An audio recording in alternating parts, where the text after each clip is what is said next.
남편은 회사 발령으로 2년간 아프리카로 떠난다고 했습니다. 그런데 6개월 후 저는 쇼핑몰에서 만삭의 여자와 함께 있는 그를 우연히 마주쳤습니다.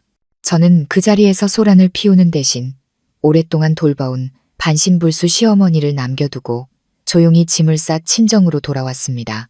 저는 아직도 남편 민준이 캐리어를 끌고 현관을 나서던 그날을 생생하게 기억합니다.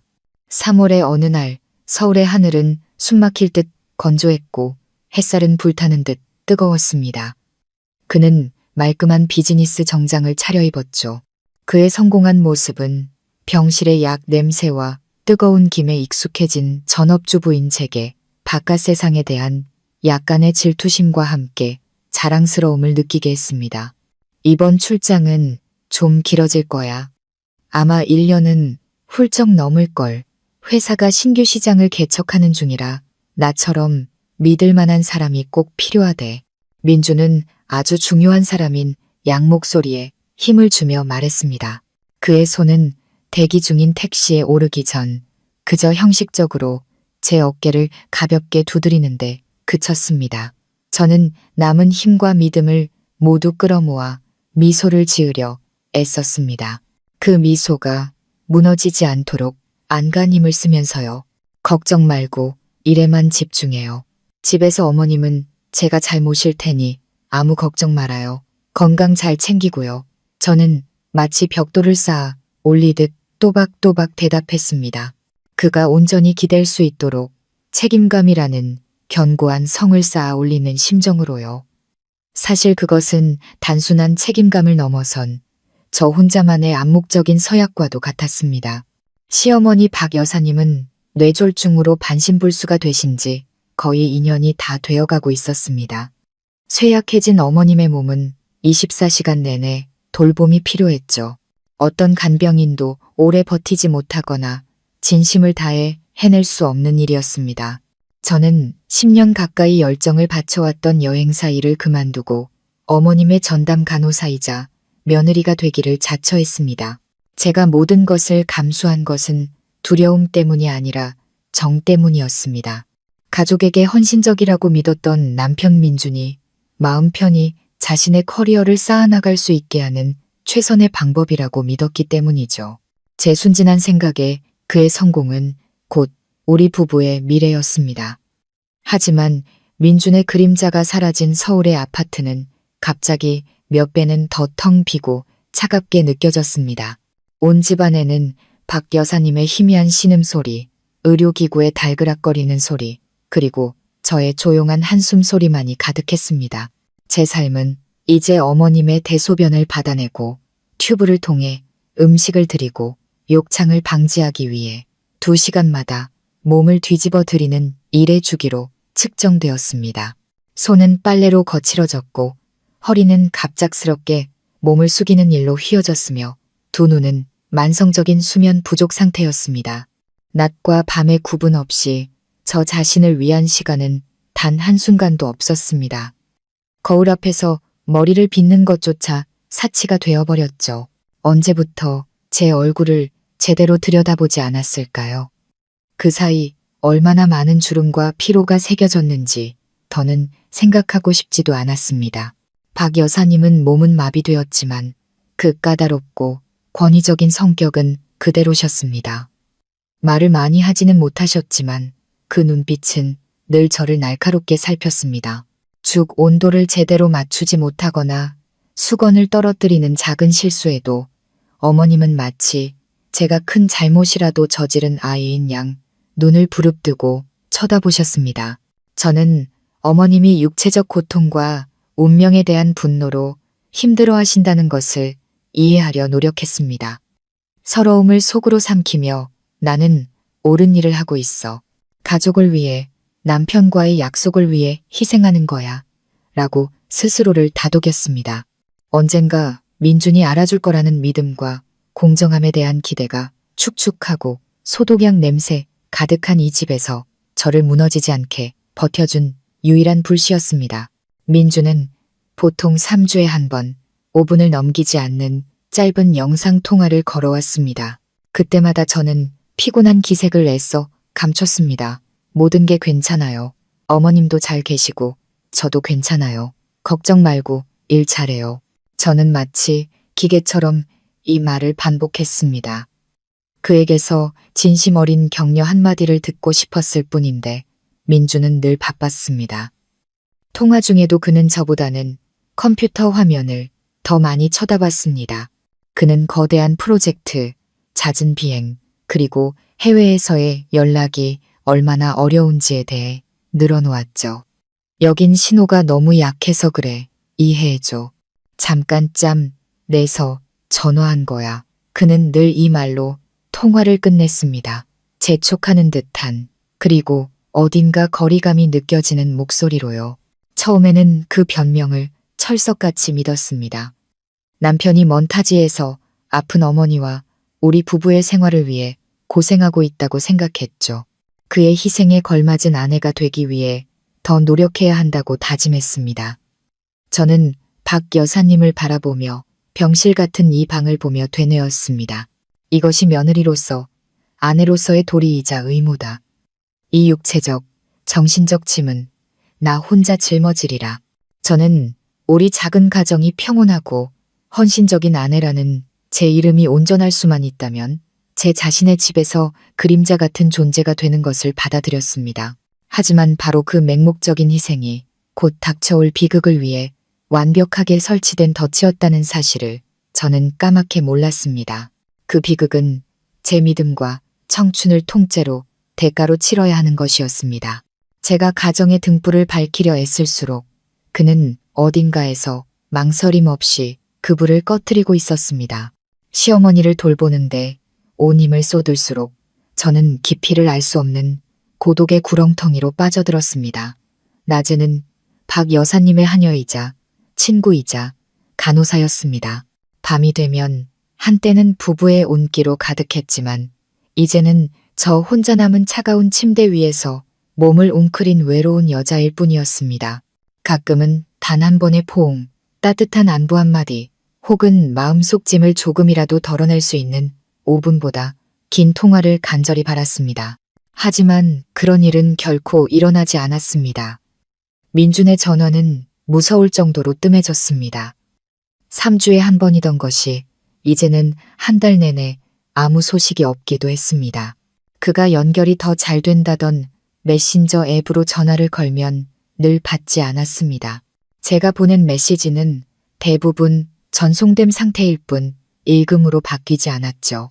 답장이 온다 해도 나 바빠, 회의 중, 신호가 너무 약해, 나중에 전화할게, 혹은 어머니는 괜찮으셔. 힘내 같은 몸이 건조하고 짧은 몇 마디가 전부였습니다. 그 메시지들 속에서 그의 말투는 예전의 따뜻함과 다정함은 온데간데 없고 마치 남남인 직장 동료에게 답장하듯 냉담하고 억지스러웠습니다. 그의 무심함이 제 믿음을 갉아먹기 시작했습니다. 처음에는 온갖 이유를 대며 그를 변호했습니다. 내 남편은 책임감 있는 사람이야. 절대 잘못된 짓을 할 리가 없어. 해외 사업은 분명 스트레스가 엄청날 거야. 맞아, 정말 바쁜 거겠지. 이 나라, 저 나라를 계속 날아다니고 시차도 계속 바뀌니 연락이 불가능할 수도 있어. 하지만 그런 변명들은 제 마음속에 날로 커져가는 공허함과 두려움을 달래주지 못했습니다. 저는 반신반의하는 상태로 살기 시작했습니다. 희미하지만 만성통증처럼 끈질긴 의심이었죠. 더 이상 신호가 약하다거나 회의 중이라는 변명을 믿지 않게 되었습니다. 저는 그가 집에 있을 때를 떠올렸습니다. 민주는 늘 휴대폰을 손에서 놓지 않았고 밥을 먹는 중에도 메시지에 즉시 답장하던 사람이었습니다. 그런데 이제 와서 한 달 내내 아무런 죄책감 없이 저를 무시할 수 있다니, 이 엄청난 습관의 변화는 저로 하여금 스스로에게 질문을 던지게 만들었습니다. 그는 정말 인터넷도 안 되는 곳에서 일하는 걸까? 아니면 의도적으로 나와의 연락을 끊으려는 걸까? 쌓여가는 스트레스는 저를 더 예민하게 만들었습니다. 박 여사님 앞에서는 그 감정을 숨겼지만 피로는 제 인내심을 앗아갔습니다. 박 여사님도 제 불안정한 상태를 눈치채신 듯 했습니다. 저를 보는 그 눈빛에는 더 이상 엄격함 뿐만 아니라 무언가 탐색하는 듯한 기색이 서려 있었죠.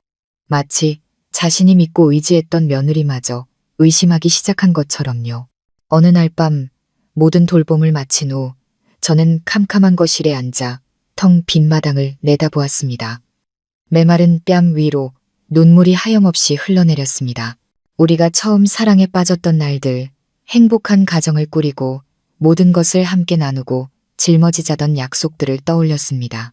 저는 그 약속을 지키고 이 가정을 보호하기 위해 직업, 청춘, 그리고 편안한 잠까지 모두 희생했습니다. 그런데 그 대가로 제가 받은 것은 무엇이었을까요? 차가운 침묵과 서투른 거짓말뿐이었습니다. 한 여성으로서의 자존심이 고개를 들기 시작했습니다. 더 이상 이 무지와 의심 속에서 살 수는 없었습니다. 저는 행동해야겠다고 결심했습니다. 답이 필요했습니다. 그 답은 민준의 짧은 전화를 통해서는 결코 얻을 수 없고 제 자신이 직접 찾아야만 했습니다. 저는 휴식이 아닌 냉철한 이성을 되찾기 위한 하루의 휴가를 계획했습니다. 이 집을, 이 약 냄새와 고독을 벗어나 바깥 세상의 공기를 마셔야 했습니다. 민준이 살고 일하고 혹은 저를 속이고 있는 바로 그 세상의 공기를요. 저는 쇼핑을 핑계로 하루 동안 집을 비울 합리적인 이유를 만들었습니다. 몇 시간 동안 임시 간병인을 고용할 계획이었죠. 매우 어렵고 비용이 많이 드는 일이었지만 반드시 해야만 했습니다. 거의 2년 만에 처음으로 저는 장을 보거나 약을 사기 위함이 아닌 다른 목적으로 이 집의 대문을 나설 것이었습니다. 이번에는 진실을 찾기 위해서였습니다. 그 진실이 아무리 잔인하더라도 저는 마주해야 했습니다. 고독은 제게 값비싼 교훈을 가르쳐 주었습니다. 무언가를 숨기기 시작한 남자는 절대적으로 믿어서는 안 된다는 것을요.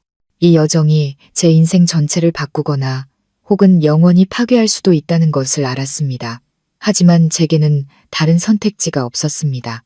의심은 이미 아물지 않는 상처가 되었고 제가 살아있는지 죽었는지 알기 위해서는 단호한 칼날이 필요했습니다. 이틀 후 저는 계획을 실행에 옮겼습니다. 경험 많은 중년의 요양보호사를 12시간 동안 고용했죠. 엄청난 비용을 지불해야 했습니다. 하지만 진실을 찾고 싶은 갈망이 돈에 대한 계산을 압도했습니다. 저는 박 여사님께 조금 먼 곳으로 정기검진을 받으러 가야 해서 금방 돌아올 것이라고 거짓말을 했습니다. 어머님의 눈빛은 완전히 믿는 것 같지는 않았지만 반박할 수는 없으셨죠. 아침 6시경 저는 민준이 결혼 전에 사준 낡은 차를 직접 몰고 익숙한 골목을 빠져나왔습니다. 차가 동네를 벗어나는 순간 낯설고 벅찬 감정이 밀려왔습니다. 거의 2년 만에 처음으로 저는 지붕에 가려지지 않은 하늘을 보았고 각자의 삶을 위해 바쁘게 움직이는 낯선 사람들을 보았습니다. 이 짧은 자유는 참으로 달콤했지만 동시에 끔찍한 두려움을 동반했습니다. 나는 과연 내가 마주할 용기가 있는지도 모르는 진실을 찾아가고 있다. 저는 부산을 선택했습니다. 서울 다음으로 큰 도시이며 관광과 비즈니스의 중심지로 유명한 곳이었죠. 민준이 언젠가 제게 회사의 전략적 요충지라고 말했던 곳이기도 했습니다. 표면적인 이유는 쇼핑이었지만 진짜 목적은 그의 흔적을 찾는 것이었습니다. 민준은 해외 출장 중이라고 했지만 버림받은 아내의 직감은 그가 제 손이 닿을 수 있는 아주 가까운 곳에 있다고 말하고 있었습니다. 대기업의 중요한 인물이 전략적 출장을 가면서 짧은 국내 비행이나 이 도시에 들르는 것조차 허용되지 않을 리가 없었죠. 가는 내내 저는 계속해서 민준에게 전화를 걸었습니다. 이번에는 메신저 앱이 아닌 일반 전화번호로 걸었지만 여전히 받지 않았습니다. 저는 오늘 부산에 쇼핑하러 왔어요. 시간 되면 전화 줄 수 있어요? 보고 싶어요. 라는 문자를 보냈습니다. 이것이 일종의 떠보기, 작은 덫이라는 것을 알았습니다. 만약 그가 정말 해외에서 바쁘게 일하고 있다면 건성으로 답장하거나 아예 답이 없을 것이고 만약 근처에 있다면 상황을 통제하기 위해 즉시 겁을 먹고 연락해 올 것이었습니다. 부산에 도착해서 저는 눈에 띄지 않으면서 주변을 살필 수 있는 구석진 주차장에 차를 세웠습니다. 서둘러 쇼핑하러 가지 않았습니다. 오전 내내 고급 쇼핑몰, 비싼 호텔, 그리고 민준이 이곳에서 일할 때 자주 들렀던 레스토랑 주변을 배회했습니다. 그의 얼굴을 보려는 것이 아니라 익숙한 차나 뒷모습 혹은 하다못해 옛 동료라도 찾아보려는 것이었습니다. 그것이 바다에서 바늘 찾기처럼 희박한 희망이라는 것을 알았습니다. 피로와 실망감이 저를 지치게 만들기 시작했습니다. 어쩌면 내가 틀렸을지도 몰라. 그는 정말 해외에 있는 걸 거야. 내가 너무 의심이 많아서 나 자신과 쇠약한 시어머니를 괴롭히고 있는 거야. 저는 차를 돌려 집으로 돌아갈까 생각했습니다. 이 시기에는 고독이 결혼 생활의 필연적인 일부라는 사실을 받아들이기로 마음먹었죠. 그 잿빛 일상으로 돌아가기 전 제 자신에게 주는 선물이라 생각하고 도시에서 가장 큰 백화점에 들러 새 옷 한 벌을 사기로 했습니다. 정문 로비로 들어서는 순간 제 눈길이 VIP 구역에 주차된 고급스러운 흰색 외제차에 무심코 닿았습니다. 그 차는 끔찍할 정도로 낯이 익었습니다. 민준이 그 출장을 통보한 직후에 샀던 바로 그 차였습니다. 회사에서 지급한 자산이라며 해외 지사 주차장에 임시로 세워두었다고 말했던 바로 그 차. 저는 그 자리에 얼어붙었습니다. 말도 안 돼. 이 차는 색상, 디자인, 심지어 제가 어렴풋이 기억하는 회사 번호판까지 완벽하게 똑같았습니다. 심장이 미친 듯이 뛰기 시작했고 머릿속이 핑 돌았습니다. 저는 심호흡을 하며 마음을 진정시키려 애썼습니다. 우연일 수도 있어. 똑같은 차를 가진 다른 사람일 수도 있지. 그렇게 스스로에게 말했지만 제 다리는 이미 말을 듣지 않았습니다. 다리는 저절로 고급 쇼핑구역으로 올라가는 에스컬레이터를 향하고 있었습니다. 결정적인 순간이 왔음을 직감했습니다. 결과가 어떻든 저는 더 이상 어제의 제가 아닐 것이었습니다. 저는 에스컬레이터에 올라타면서 백화점 출입구의 시선을 고정했습니다.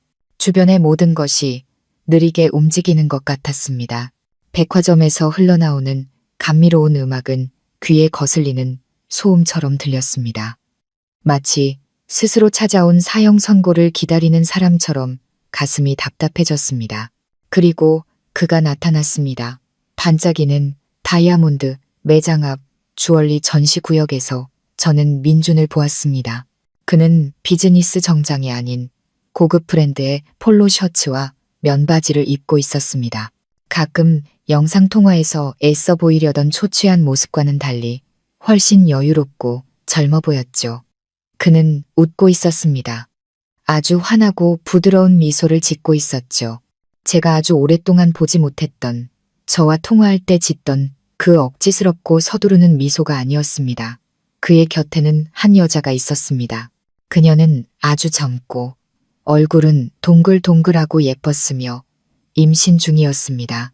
그녀의 배는 꽤 불러 있었고 적어도 6, 7개월은 되어 보였습니다. 그녀는 민준의 어깨에 다정하게 머리를 기댔고 그의 손은 그녀의 허리를 감싸고 있었습니다. 보호하고 아끼는 듯한 몸짓이었죠. 그들은 낯선 사이가 아니었습니다. 곧 부모가 되는 달콤한 순간을 함께 즐기고 있는 행복한 커플이었습니다.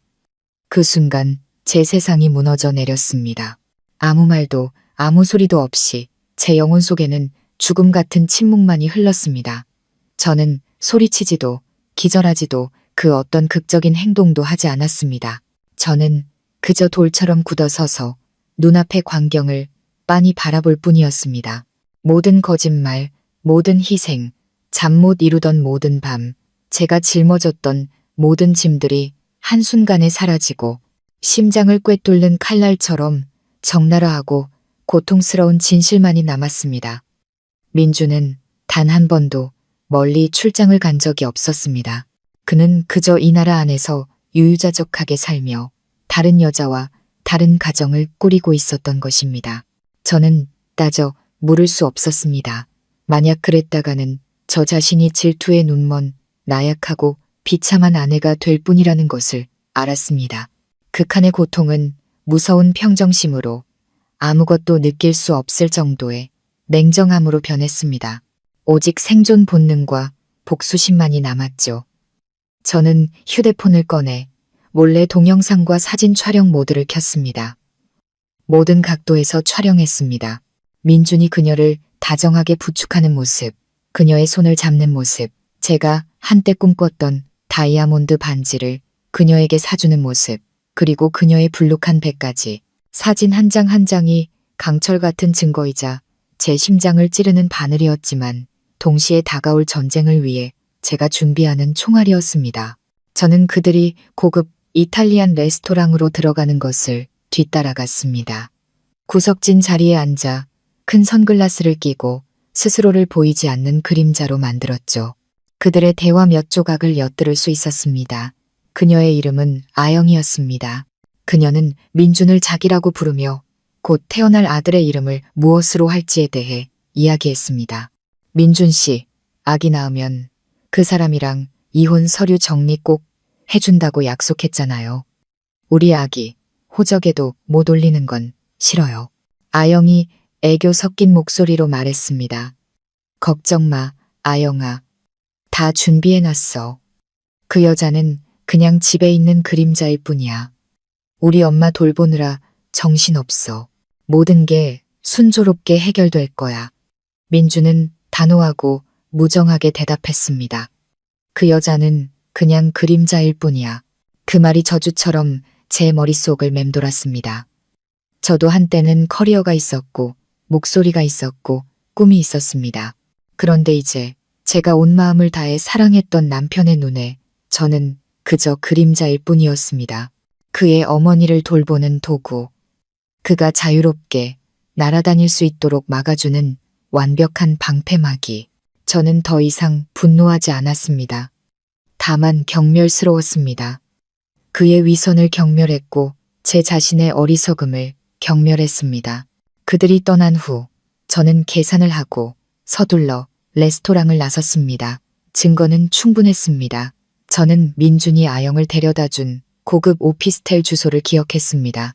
그가 해외 파견된 고위 간부에게 회사에서 제공하는 숙소라고 말했던 바로 그곳이었죠. 모든 것이 너무나 명백해졌습니다. 제 결혼은 죽었습니다. 비참하고 비겁하게 죽었습니다. 저는 완전히 다른 심리 상태로 서울로 차를 몰았습니다. 고통은 여전했지만 더 이상 나약함이 아니었습니다. 그것은 차가운 에너지, 강철 같은 결단력으로 변해 있었습니다. 저는 더 이상 울지 않았습니다.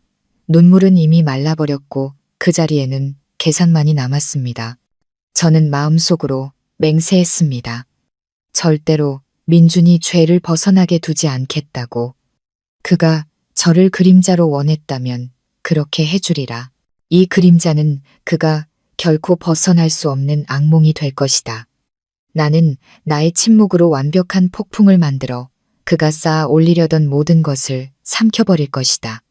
늦은 밤, 저는 서울의 익숙한 집으로 돌아왔습니다. 모든 것이 그대로였습니다.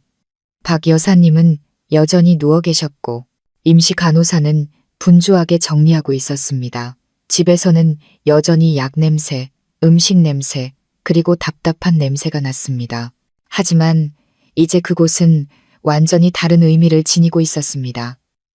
더 이상 제 보금자리가 아니라 정신적 범죄의 현장이었습니다. 저는 간호사에게 돈을 지불하고 방으로 들어갔습니다. 주름진 박 여사님의 늙은 얼굴을 바라보았습니다. 과연 어머님은 아들의 거짓말을 알고 계셨을까? 아마 알고 계셨을 겁니다. 어쩌면 공범이었을지도 모르죠. 어찌되었든 저는 더 이상 어제의 그 순종적이고 헌신적인 며느리가 아니었습니다. 저는 박 여사님의 침대 가까이 다가갔습니다. 어머님은 묻는 듯한 눈빛으로 저를 보셨습니다. 저는 어머님 곁에 앉아 차갑고 앙상한 손을 잡았습니다. 그리고 더할 나위 없이 차가운 목소리로 천천히 분명하게 말했습니다. 어머님, 저 오늘 부산에 다녀왔어요. 거기서 민준 씨를 봤습니다. 박 여사님은 눈을 크게 뜨셨습니다. 그것만으로도 어머님이 모든 것을 알고 계셨다는 것을 알 수 있었습니다. 어머님은 몸을 움직여 무언가 말하려 했었지만 불분명한 소리만 흘러나올 뿐이었습니다. 애쓰지 마세요. 저는 흔들림 없는 목소리로 말을 이었습니다. 민준 씨, 해외 출장 간 거 아니에요. 그 사람 바로 부산에 있어요. 고급 오피스텔에 살면서 아영이라는 젊은 여자를 돌보고 있더군요. 그녀는 임신 중이에요. 배가 아주 많이 불렀어요. 아마 6, 7개월은 된 것 같아요. 방 안에는 무서운 침묵이 흘렀습니다. 박 여사님은 저를 바라보았습니다. 그 눈에는 당황과 실망이 가득했습니다. 사과하고 싶거나 해명하고 싶어 하는 것 같았지만 몸이 말을 듣지 않았습니다. 눈물이 흘러내려 뺨을 타고 흘렀습니다. 어머님, 저는 거의 2년 동안 어머님을 돌봤습니다. 저는 민준 씨와의 약속을 지키기 위해 그가 마음 편히 일에 집중할 수 있도록 제 일과 미래 그리고 건강까지 모두 포기했습니다. 이제 저는 이 모든 것이 비겁한 사기극이었다는 것을 알게 되었습니다. 저는 마치 판결문을 읽듯 말했습니다. 어머님을 원망하지는 않아요. 어머님도 피해자라는 걸 아니까요. 하지만 저는 더 이상 이곳에 머물 수 없습니다. 그의 호화롭고 배신적인 삶을 지켜주기 위해 하녀나 그림자 역할을 계속할 수는 없어요.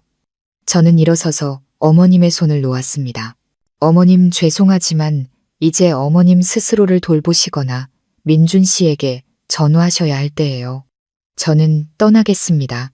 다시는 이 집에 돌아오지 않을 거예요. 그 선언을 마친 후 저는 등을 돌려 짐을 챙기기 시작했습니다. 민준의 것이나 공동재산은 아무것도 가져가지 않았습니다. 오직 결혼 전에 제 돈으로 산 옷가지와 개인 소지품만 챙겼습니다.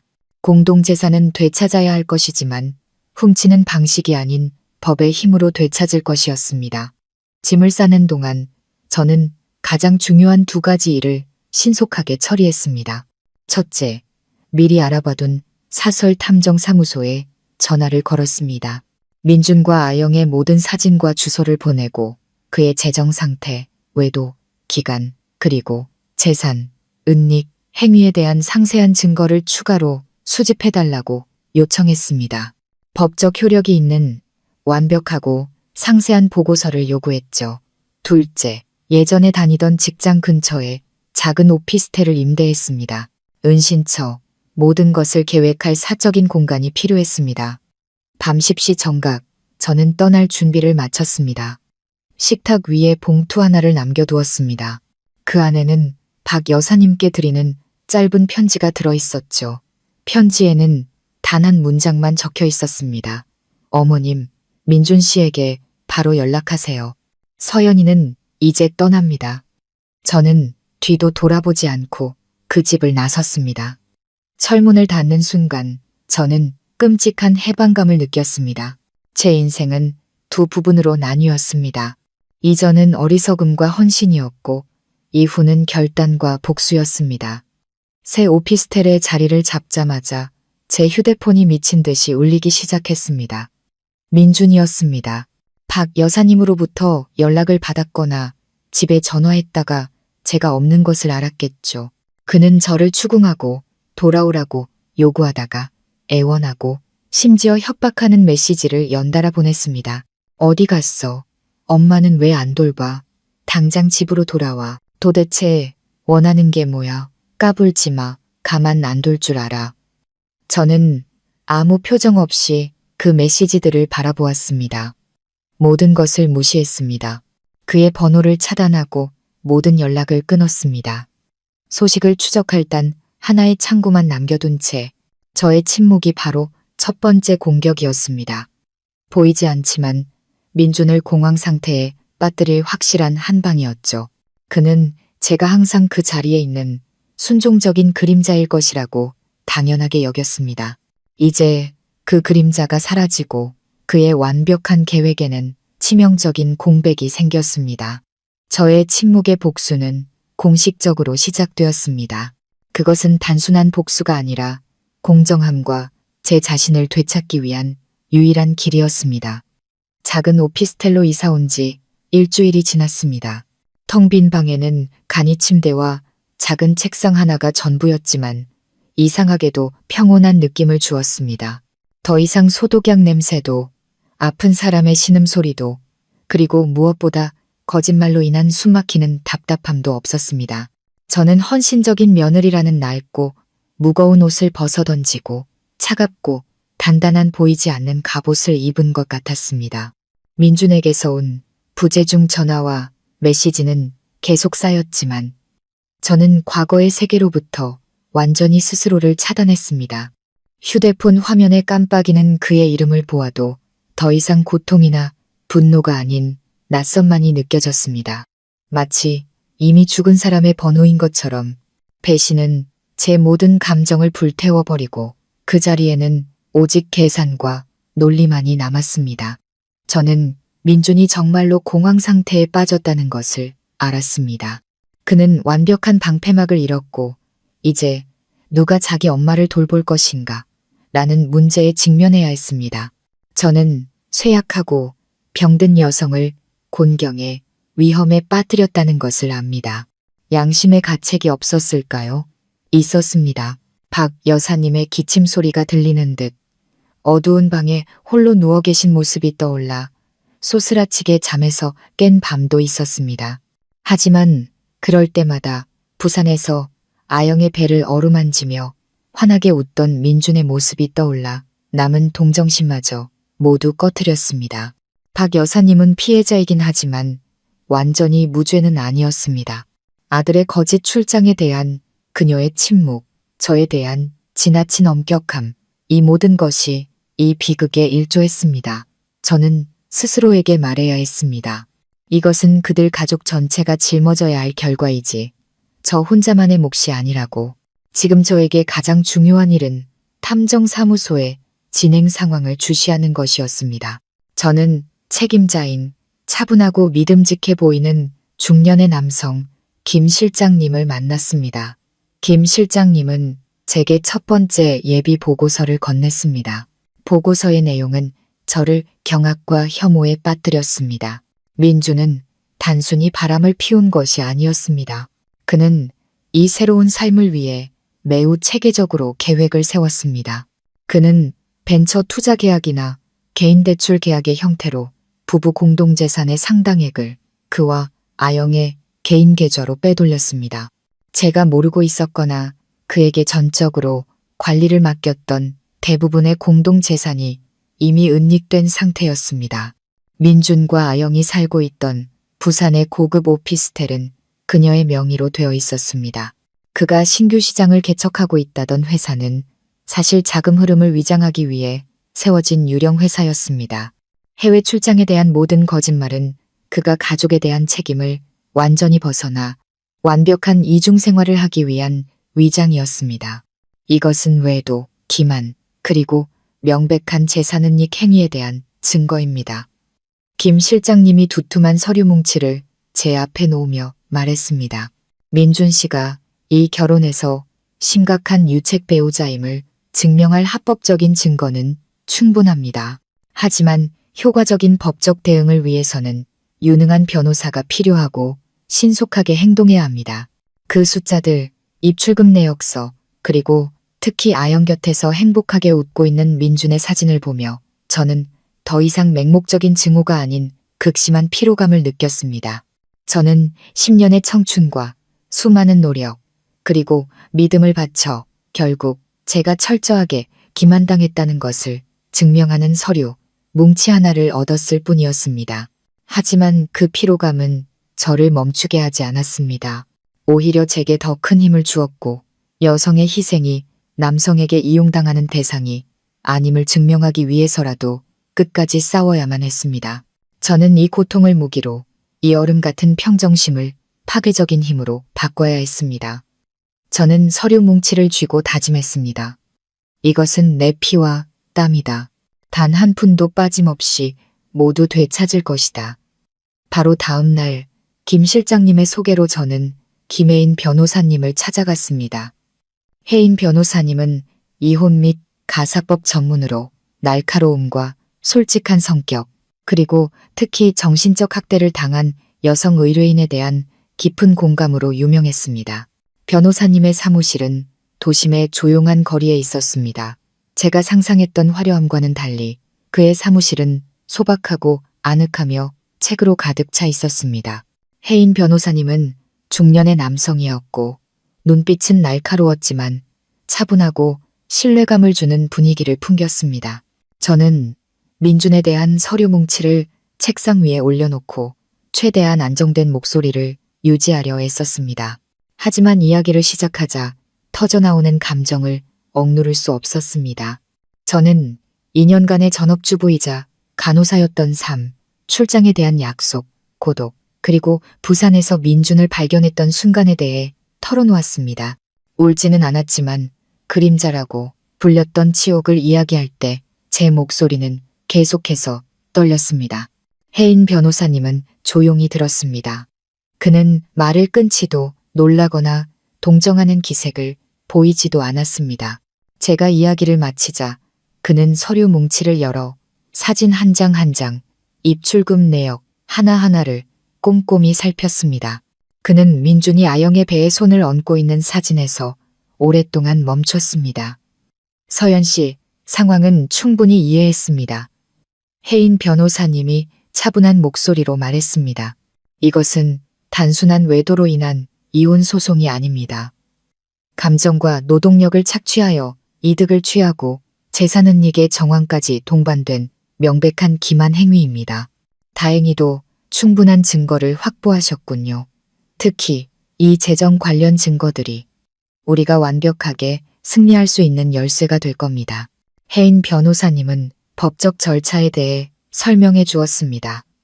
우리는 즉시 이혼 소송을 제기하고 법원에 민준 씨가 심각한 유책 배우자임을 인정해달라고 요청할 것입니다. 그리고 이 기만 행위를 근거로 희생당하고 막대한 피해를 입은 아내인 서연 씨에게 유리하게 재산을 분할해달라고 요구할 겁니다.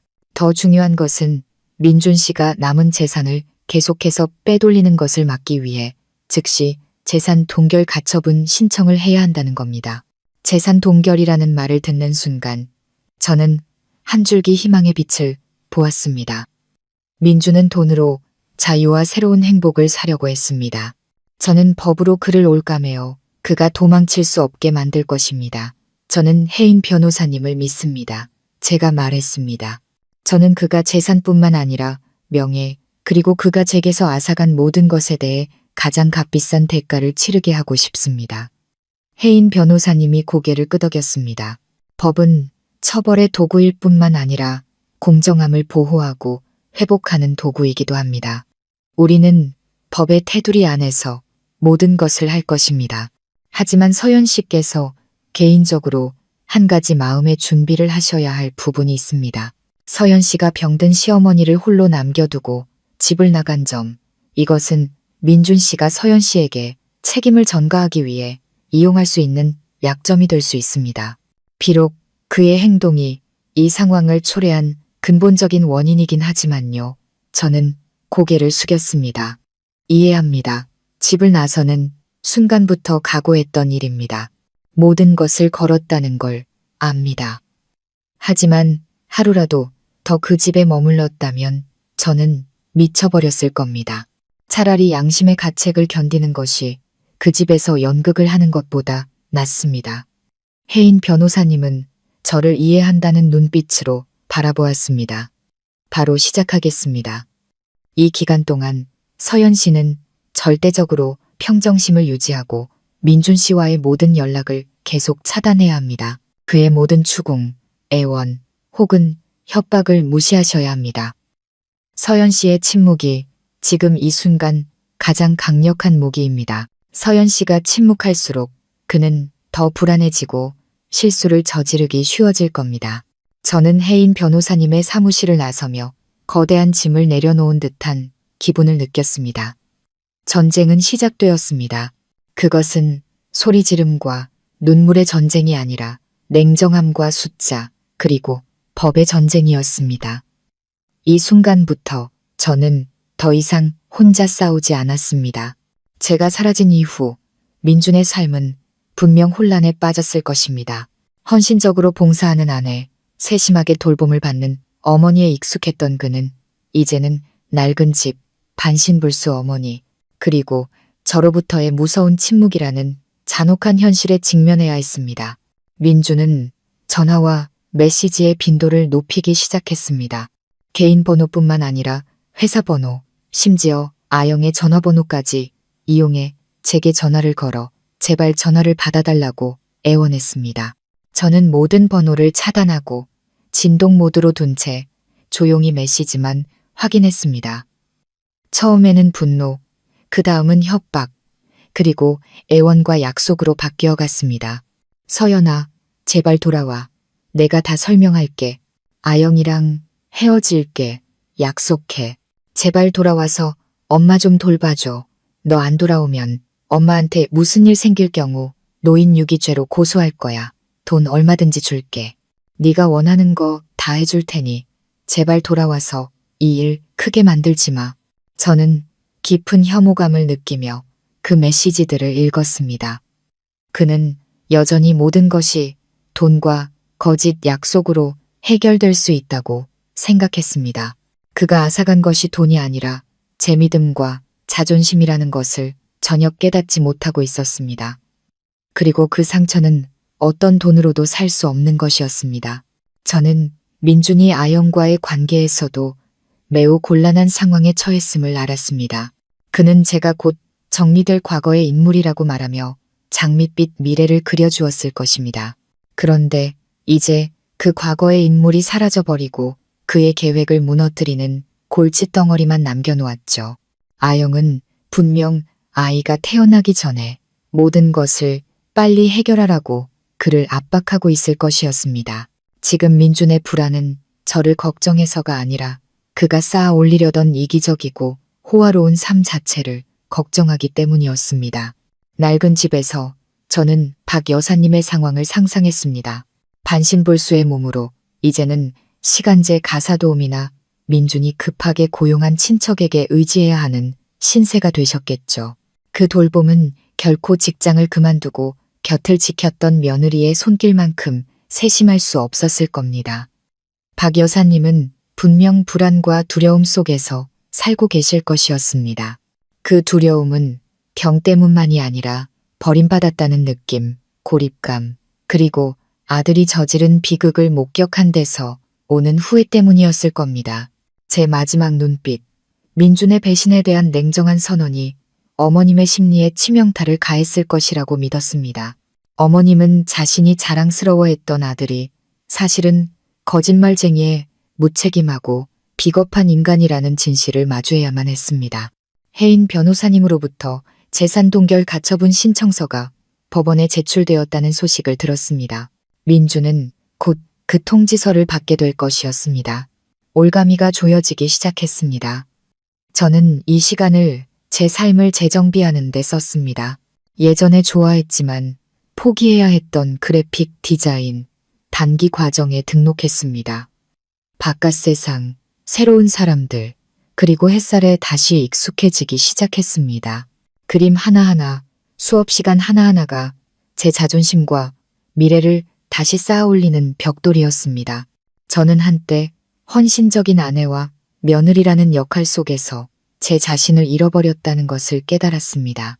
이제 저는 독립적이고 강하며 진실을 마주할 용기가 있는 서연을 다시 찾아야 했습니다.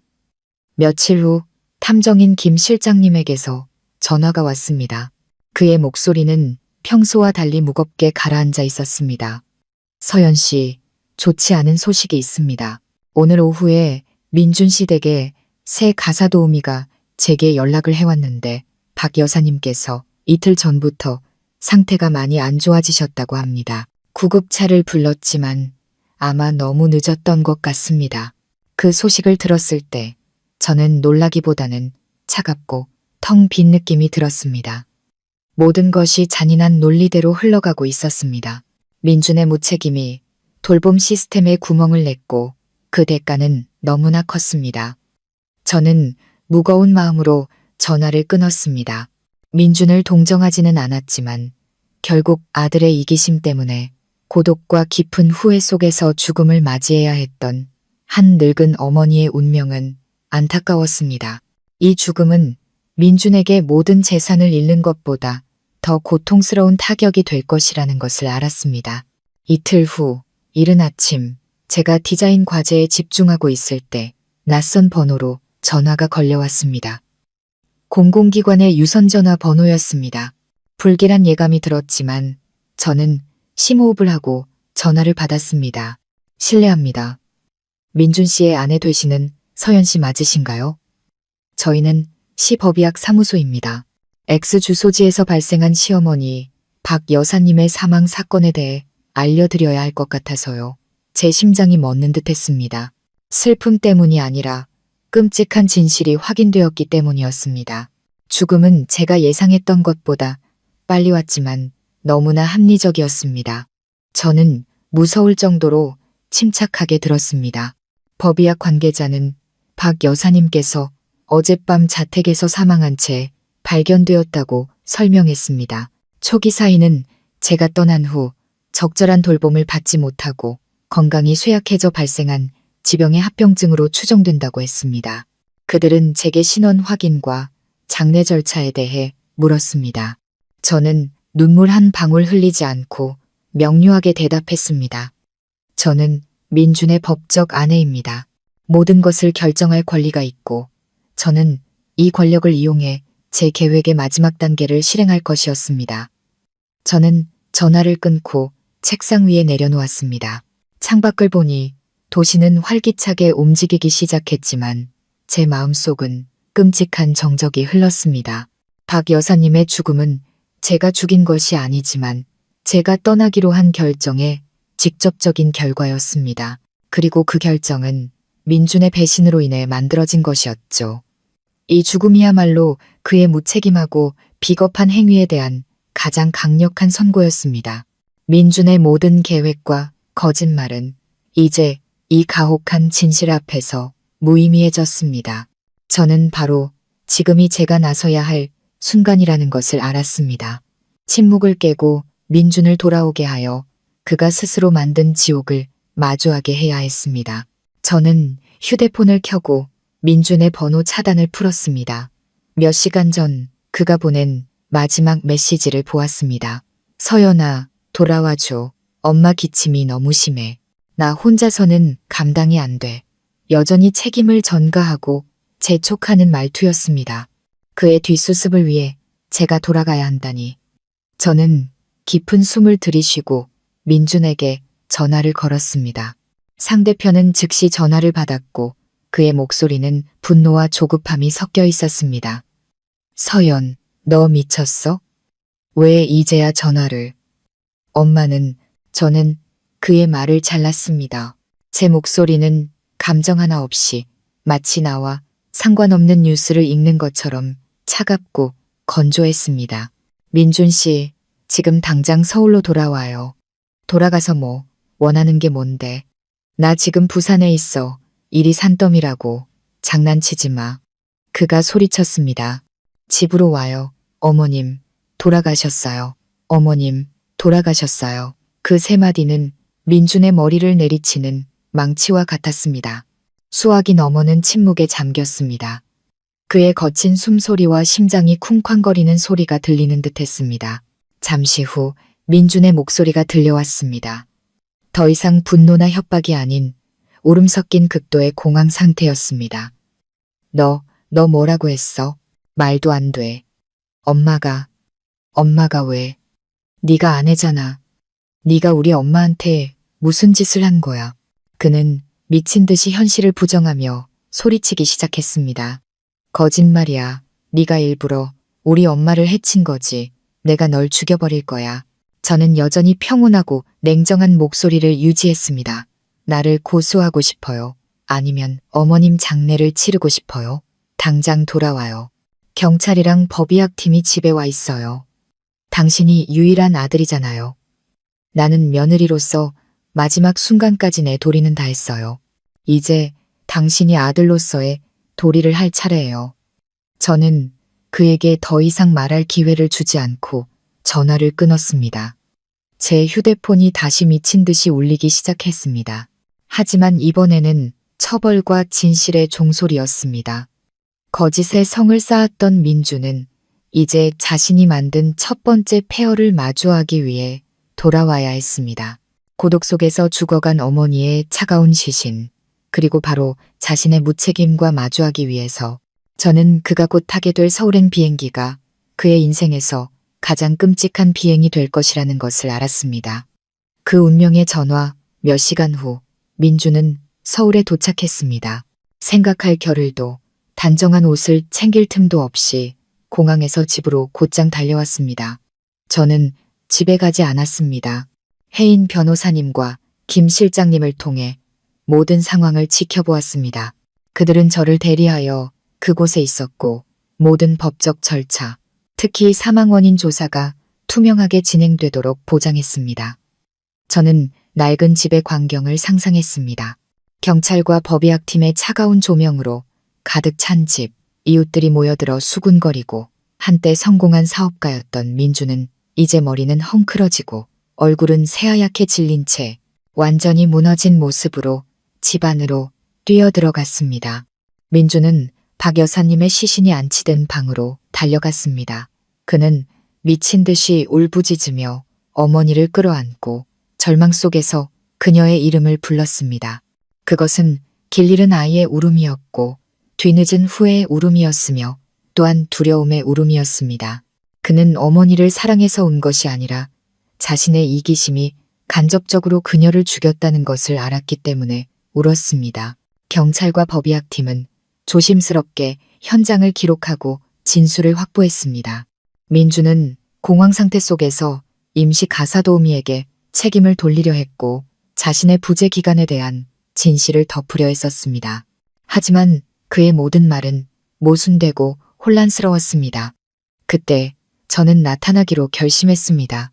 저는 소박한 검은색 원피스를 입고 차갑고 침착한 얼굴로 눈물 한 방울 없이 집 안으로 들어섰습니다. 제 등장은 감정의 폭풍 한가운데 선돌 조각상 같았습니다.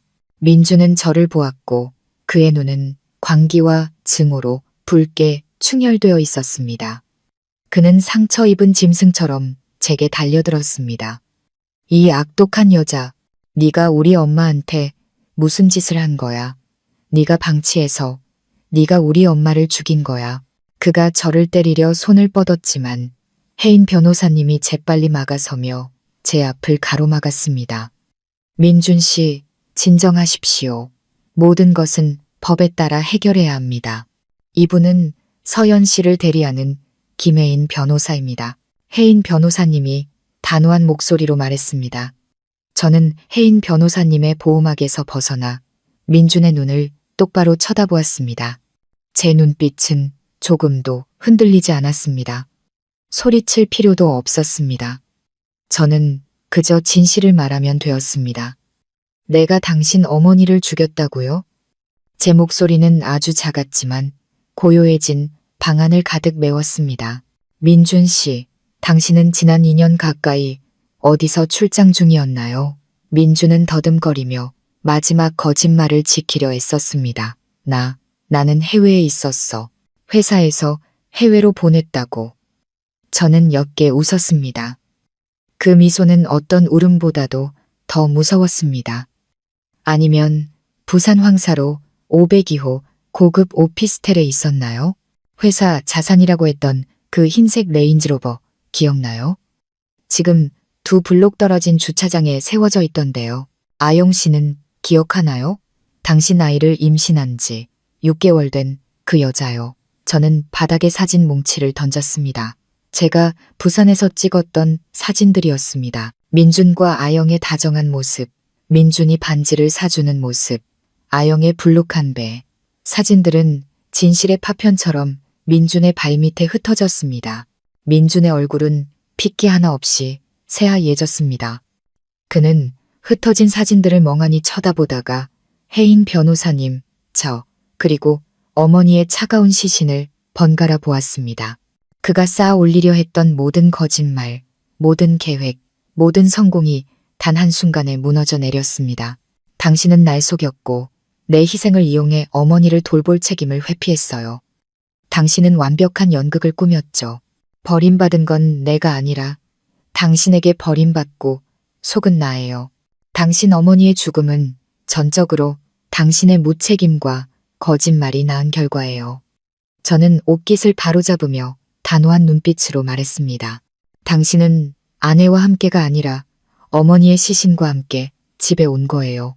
애인과 함께가 아니라 경찰과 법의학팀과 함께 온 거죠. 축하해요, 민준 씨. 이게 바로 당신이 선택한 삶이에요. 민준은 바닥에 주저앉았습니다. 슬픔 때문이 아니라 감당할 수 없는 진실의 무게에 짓눌렸기 때문이었습니다. 마지막 발악으로 그는 발밑의 사진들을 끌어모아 찢으려 했습니다. 하지만 모든 것은 너무 늦었습니다. 혜인 변호사님은 이 모든 대질 장면을 녹화했고 제가 가진 증거는 이 무가치한 사진들뿐만이 아니었습니다. 저는 한 번도 뒤돌아보지 않고 등을 돌려 걸어 나갔습니다. 제 뒤에는 모든 것을 잃은 자의 울음소리만이 남았습니다. 대가의 서막을 알리는 울음소리였습니다. 저는 비극의 현장이 되어버린 그 집에서 박 여사님의 장례를 치르지 않았습니다. 제가 연락해서 대략적인 진실을 알린 몇몇 먼 친척들과 함께 집 근처의 한 사찰에서 작고 소박하지만 엄숙한 장례를 치르기로 했습니다. 이것이 민준의 소란에 방해받지 않고 박 여사님의 평안한 안식을 보장할 수 있는 유일한 방법이었습니다. 장례식 내내 저는 며느리로서 모든 일을 빈틈없이 챙겼습니다. 상복을 입고 평온한 얼굴을 유지했지만 마음속은 이상하게도 평화로웠습니다. 이 모든 것을 민준이나 제게 잘해주지 않았던 시어머니를 위해서 한 것이 아니었습니다. 그것은 도리였고 고통 많았던 한 인생에 대한 마지막 존중이었습니다. 저는 향을 피우고 어머님의 명복을 빌며 이 갑작스러운 죽음에 대해 사죄했습니다. 제가 떠난 것이 잘못의 일부임을 알았지만 더 큰 잘못, 기만과 무책임의 잘못은 민준에게 있었습니다. 민준은 초췌한 모습에 충혈된 눈으로 장례식에 나타났습니다. 그는 더 이상 제가 부산에서 봤던 성공한 사업가도 전화기 너머의 냉정한 남편도 아니었습니다. 그는 어머니의 죽음에 대한 후회와 곧 닥쳐올 몰락에 대한 두려움 사이에서 갈기갈기 찢긴 패배자였습니다. 그는 마치 모든 사람들, 특히 제가 자신의 참회를 보길 바라는 것처럼 영정 앞에서 과장되게 슬픔을 표현하며 울부짖었습니다. 하지만 제게 그 연극은 너무나 가식적이고 너무나 뒤늦은 것이었습니다. 이제 그의 울음소리는 막다른 길에 몰린 자의 구조 요청에 불과했습니다. 혜인 변호사님과 김 실장님도 와서 한쪽 구석에서 모든 상황을 지켜보고 있었습니다. 그들의 존재는 제가 혼자가 아니며 민준의 모든 행동이 감시당하고 있다는 것을 상기시켜 주었습니다. 의식이 거의 끝나갈 무렵 민준이 제게 다가와 거칠게 제 손을 잡았습니다. 그의 손은 얼음장처럼 차갑고 떨리고 있었습니다. 서연아, 우리 따로 얘기 좀 하자. 내가 잘못했어. 제발. 엄마도 돌아가셨는데 이 가정을 이렇게 망가뜨릴 순 없잖아. 아영이랑 헤어질게. 맹세해. 모든 걸 바로잡을게. 제발 돌아와줘. 넌 내 아내잖아. 우리 같이 이 집을 지키자. 그의 목소리는 간절했고 소유욕이 가득했습니다. 그는 여전히 제가 아내와 가족이라는 명분에 얽매여 매수될 수 있다고 생각했습니다. 이 가족은 제가 부산에서 그와 아영을 본 순간부터 이미 죽었다는 것을 그는 이해하지 못했습니다. 저는 그의 손을 천천히 그리고 단호하게 뿌리쳤습니다. 민준 씨, 이 가족은 이미 오래전에 망가졌어요. 당신이 이중 생활을 하기로 선택했을 때 당신 손으로 직접 파괴한 거예요. 당신은 더 이상 가족을 말할 자격이 없어요. 그는 저를 쳐다보았고 애원은 협박으로 변했습니다. 원하는 게 뭐야? 돈이야? 좋아. 법정 가서 반 나눠줄게. 하지만 내 명예를 더럽힐 생각은 마. 당신이 우리 엄마를 죽게 내버려뒀는데 당신은 죄가 없다고 생각해. 그의 이 비겁하고 이기적인 태도는 제 인내심의 한계를 넘어섰습니다. 그는 여전히 책임을 전가하려 했고 제 양심을 무기로 삼으려 했습니다. 저는 오직 이기심과 두려움만이 남은 그의 혼란스러운 눈을 똑바로 쳐다보았습니다. 오랫동안 억눌러왔던 자존심과 분노가 저도 모르게 폭발적인 행동으로 터져나왔습니다. 내 침묵이 동이라고 생각했어. 짜, 제 손바닥이 그의 뺨을 때리는 건조한 소리가 장례식장의 정적을 갈랐습니다. 육체적으로 강한 타격은 아니었지만 그것은 치명적인 심리적 타격이었고 어떤 법적 서류도 필요 없는 단절의 선언이었습니다. 민주는 뺨을 감싸 쥔 채 자신의 눈을 믿지 못하며 얼어붙었습니다. 주위의 모든 사람들이 이 갑작스러운 극적인 장면에 놀라 돌아보았습니다. 이 뺨은 제 목소리는 낮았지만 울림이 있었습니다. 내가 당신에게 당신의 기만과 비겁함에 날리는 마지막 뺨이야. 이것은 내가 더 이상 당신의 아내가 아니고 당신의 그림자가 아니라는 선언이야.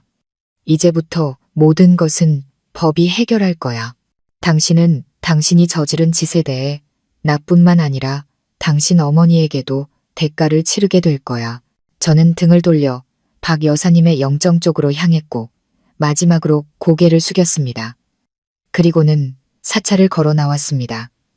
혜인 변호사님과 김 실장님이 뒤따라왔습니다. 저는 낡은 집을 떠났습니다. 이제 이 마지막 장례식마저 떠납니다. 그 뺨을 때린 순간부터 민준과의 제 관계는 완전히 끝났습니다. 그의 처벌은 이제부터가 진짜 시작이었습니다. 장례식 후 모든 일은 민준이 손쓸 틈도 없이 빠르게 진행되었습니다. 혜인 변호사님의 예측대로 제가 외도, 기만, 그리고 재산은닉 행위에 대한 예비 증거를 첨부하여 이혼 소장을 제출하자마자 법원은 부산의 유령 회사 명의로 된 재산을 포함하여 민준과 관련된 모든 은행 계좌와 자산에 대해 긴급 동결 명령을 내렸습니다.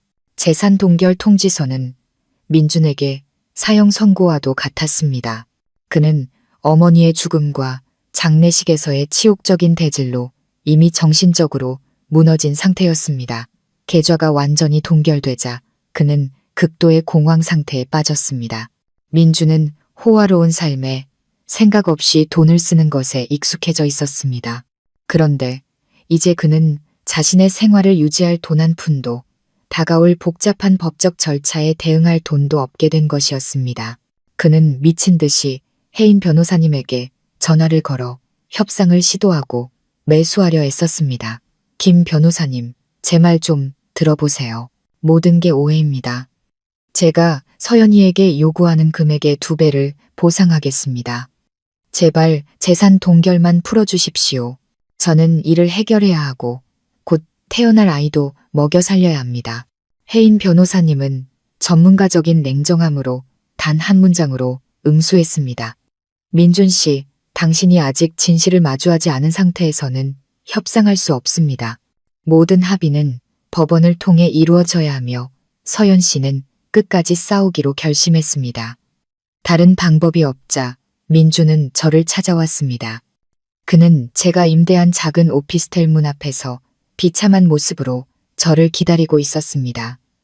제가 밖으로 나가자 그는 거의 무릎을 꿇을 뻔했습니다. 서연아, 제발. 나 엄마도 잃었어. 내 모든 걸 다 앗아가지는 말아줘. 내가 잘못한 거 인정해. 하지만 계좌가 동결되면 난 파산이야. 아영이랑 내 아이를 먹여 살릴 돈도 없어. 네가 그렇게까지 잔인할 수 있어. 그를 보니 제 마음은 완전히 텅 비어 있었습니다.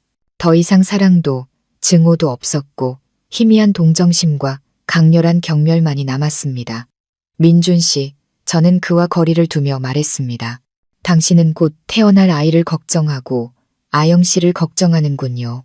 그럼 2년 전 내가 직장을 그만두고 내 경력을 포기하고 온 마음을 다해 당신 어머니를 돌볼 때 당신은 내 미래를 걱정했나요? 당신이 거짓말로 호화로운 삶을 즐길 때 내 희생을 생각이나 해봤나요? 저는 서류 뭉치 하나를 내밀었습니다. 이건 혜인 변호사님이 수집한 증거예요. 당신은 공동재산을 은닉했고 체계적으로 나를 속였어요. 당신은 법을 어겼고 도덕을 어겼어요. 내가 어떻게 해야 한다고 생각해요? 계속 당신의 방패막이가 되어줘야 하나요? 민주는 저를 설득할 방법이 없다는 것을 깨달았습니다. 절망은 분노로 바뀌었습니다. 넌 결국 돈이랑 비겁한 복수 때문에 이러는 거야. 너도 무사하지 못할 줄 알아. 네가 우리 엄마를 죽게 내버려 뒀어. 내가 널 고소할 거야. 저는 조금도 두려움 없이 그의 눈을 똑바로 쳐다보았습니다. 고소해요. 민준 씨, 법이 판단해 줄 거예요. 그리고 그때가 되면 당신은 이혼 소송뿐만 아니라 재산 은닉과 사기 혐의로도 고소당했다는 사실을 마주하게 될 거예요. 당신은 모든 걸 잃게 될 거야. 당신이 거짓말로 쌓아 올린 모든 것을. 민주는 무력감과 광기 속에서 떠났습니다. 재산 동결은 그의 생명줄을 끊어버렸습니다. 그는 변호사를 고용할 수도 부산에서의 호화로운 생활을 유지할 수도 없었습니다. 그는 임신한 애인을 포함해 기댈 사람 하나 없는 절망의 구렁텅이에 빠졌습니다. 돈과 명예로 치러야 할 대가가 청구되기 시작했습니다. 민준의 몰락은 저와의 법적 싸움에서만 비롯된 것이 아니었습니다. 그것은 그가 거짓말로 쌓아 올리려 했던 바로 그 보금자리에서부터 시작되었습니다. 부유한 미래와 성공한 남편이라는 약속을 믿었던 젊은 여자 아영은 금세 잔혹한 현실을 깨달았습니다. 제가 굳이 무언가를 할 필요도 없었습니다.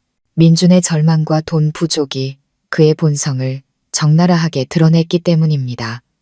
재산 동결 명령이 실행되자마자 민준은 더 이상 아영에게 돈을 보내줄 수도 고급 오피스텔 월세와 그녀의 환심을 사기 위해 쓰던 사치품들을 감당할 수도 없게 되었습니다. 그는 아영에게 현재의 재정 상황을 고백해야만 했습니다. 전처에게 고소당했고 재산은 동결되었으며 파산 위기에 직면했다는 사실을요. 아영의 반응은 제 예상에서 벗어나지 않았습니다. 그녀는 현실적인 사람이었습니다. 그녀는 민준의 부, 그의 씀씀이, 그리고 풍족한 삶에 대한 기대를 사랑했습니다. 민준이 더 이상 그런 것들을 제공할 수 없게 되자 그는 짐이 되었고 법적인 위험 요소가 되었습니다. 김 실장님은 제게 모든 상황을 보고했습니다. 아영은 민준에게 위로나 격려가 아닌 추궁과 협박의 전화를 걸었습니다. 민준 씨, 도대체 어떻게 된 거예요? 왜 신용카드가 안 돼요? 저 병원도 가야 하고 아기용품도 사야 한단 말이에요. 당신 부자라고 했잖아요. 곧 이혼도 끝난다고 했잖아요. 아영아, 진정해. 그냥 법적으로 약간 문제가 생긴 것뿐이야. 금방 해결할 수 있어. 나 아직 재산 많아. 그냥 일시적으로 동결된 것뿐이라고. 민주는 힘없는 목소리로 그녀를 진정시키려 애썼습니다. 일시적, 전처한테 재산 은닉죄로 고소당했다면서요. 형사 처벌받을 수도 있다면서요. 내가 바보인 줄 알아요. 아영은 전화기 너머로 소리쳤습니다. 나는 빈털터리에 사기꾼에 곧 법정에 설 남자 곁에 있을 수 없어요. 당신은 나랑 우리 아이에게 더 나은 삶을 약속했잖아요. 그 전화는 민준에게 가장 큰 심리적 타격이었습니다. 그는 어머니를 잃었고 아내를 잃었고 이제 마지막 희망마저 잃었습니다. 그가 모든 것을 걸고 지키려 했던 작은 보금자리. 제가 아닌 그녀를 선택했던 바로 그 아영마저 그에게 등을 돌린 것이었습니다. 그녀는 무정하고 잔인하게 돌아섰습니다. 그녀는 자기 아이에게 가난하고 명예 없는 아버지가 필요한 것이 아니었습니다. 그녀는 삶을 보장해줄 재정적 능력이 있는 남자가 필요했습니다. 아영은 민준과의 모든 연락을 끊었습니다. 그녀는 민준이 사준 모든 비싼 선물들을 챙겨 고급 오피스텔을 떠났습니다. 그녀는 아이에게 아빠가 필요한 것이 아니라 아이에게 좋은 미래가 필요했습니다. 아영의 이탈은 민준의 이기심에 대한 최종 판결이었습니다. 그는 자기 인생의 모든 여자를 잃었습니다. 어머니는 무책임 때문에, 아내는 기만 때문에, 그리고 A는 가난 때문에. 저는 김 실장님의 보고를 들으며 조금도 통쾌하지 않았지만 후회도 없었습니다. 모든 것은 공평했습니다. 민준이 치러야 할 대가는 더 이상 돈이나 사과에 머무르지 않았습니다. 그것은 고독의 끝, 인격의 붕괴에까지 이르렀습니다. 그는 이제 삶이 거짓의 토대 위에 세워질 수 없으며 배신은 언제나 되돌아와 가해자 자신을 물어뜯는다는 진실을 마주해야만 했습니다. 저는 이제부터 민준이 자기 자신만의 지옥에서 살아야 한다는 것을 알았습니다. 출구도 나눌 사람도 단 한 명의 가족도 없는 그런 지옥에서요. 아영에게 버림받고 완전히 빈털터리가 된 후 민준은 극도의 절망 상태에 빠졌습니다. 그는 아무도 그를 알지 못하고 성공한 남자의 명예가 사라진 도시, 외곽의 값싼 여인숙을 전전하며 살았습니다. 그는 변호사를 고용할 수도, 법적 비용을 감당할 수도 없었습니다. 그에게 남은 유일한 길은 제게 동정을 구하는 것뿐이었습니다. 어느 날 저녁 제가 새로 취직한 디자인 사무실에서 야근을 하고 있을 때 민준이 갑자기 나타났습니다. 그는 옛 동료를 통해 제 주소를 알아냈습니다. 그의 모습은 저를 놀라게 했습니다. 민준은 몹시 수척해졌고 옷은 남루했으며 수염은 덥수룩했습니다. 그는 회사 대표라기보다는 노숙자처럼 보였습니다. 그는 노란 가로등 불빛 아래 주차장에서 저를 기다리고 있었습니다. 서연아, 잠깐만 얘기 좀 하자. 저는 경계하는 눈빛으로 그를 쳐다보며 멈춰 섰습니다. 민준 씨, 모든 건 혜인 변호사님이 처리하고 있어요. 저를 찾아오지 마세요. 알아, 안다고. 하지만 나한테는 이제 다른 길이 없어. 민준이 울음과 수면 부족으로 쉰 목소리로 말했습니다. 아영이도 날 떠났어. 내 아이, 어디 있는지도 몰라. 계좌는 동결됐고 밥 먹을 돈도 없어. 나는 엄마도 너도 아이도 다 잃었어. 내가 잘못했어. 서연아, 제발 고소 좀 취하해줘. 제발 날 용서해줘. 이 법적 문제에서만 날 구해준다면 네가 원하는 건 뭐든지 할게. 민주는 주차장의 더러운 바닥에 그대로 무릎을 꿇었습니다. 내가 이렇게 빌게. 서연아, 우리 사랑했잖아. 10년이나 부부였잖아. 네가 이렇게 잔인하게 내가 죽는 걸 볼 수는 없잖아. 고소만 취하해주면 저 낡은 집 너한테 다 줄게. 나는 빈손으로 떠날게. 이혼 서류에도 바로 도장 찍을게. 제발 형사 처벌만은 받지 않게 해줘. 저는 눈물과 절망으로 얼룩진 그의 얼굴을 똑바로 쳐다보았습니다. 만족스럽지도 마음이 약해지지도 않았습니다. 저는 부산에서 그가 했던 말을 떠올렸습니다. 그 여자는 그냥 그림자일 뿐이야. 저는 박 여사님을 돌보며 홀로 지새웠던 밤들을 떠올렸습니다.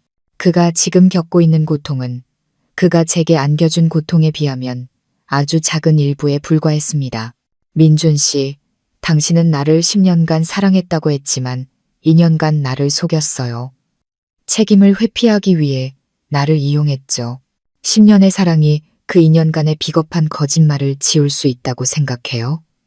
저는 날카로운 목소리로 물었습니다. 내가 개자식인 거 알아.